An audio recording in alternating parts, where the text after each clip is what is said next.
Lara walked into the old village market with her bright wrapper hugging her waist and her long braids bouncing lightly on her back. She was only 24, beautiful in that effortless way that made people turn twice, but that morning, even her beauty couldn't brighten the place she loved most. The market was dying. Stalls once filled with laughter now sat silent. Tomatoes were shriveled. Yams lay forgotten. Traders sat on empty crates, their eyes heavy with hunger and worry. Lara's heart tightened. It was here that she formed an unlikely bond with the elder, the keeper of the stall. The old woman, with eyes as deep as ancient wells, had shown Lara the secret of the wooden box. Her mother whispered beside her, "People have no money, my child, everyone is suffering." Lara saw Mama Kebe wiping tears from her cheeks because no one bought her peppers. She saw old Baba Sonny sitting in front of sacks he could no longer lift. She saw children picking spoiled fruits from the ground, desperate for anything to eat. And something inside her refused to stay still.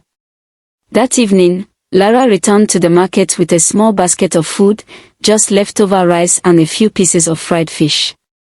It was all she had. But she placed the basket in the center and called softly, "Please, come and eat. Share with me." Nobody moved at first.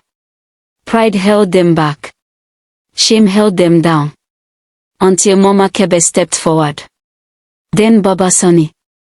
Then a hungry little girl with dust on her feet. Lara smiled, her warm, gentle smile that always melted hearts, and she shared everything.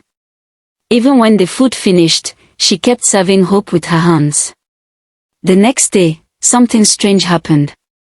People began to return with whatever they had. One woman brought a bowl of beans. A man brought small cassava.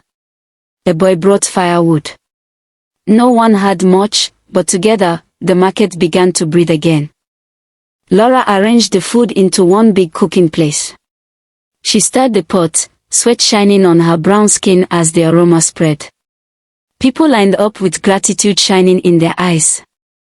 And when they ate together, side by side, laughter returned.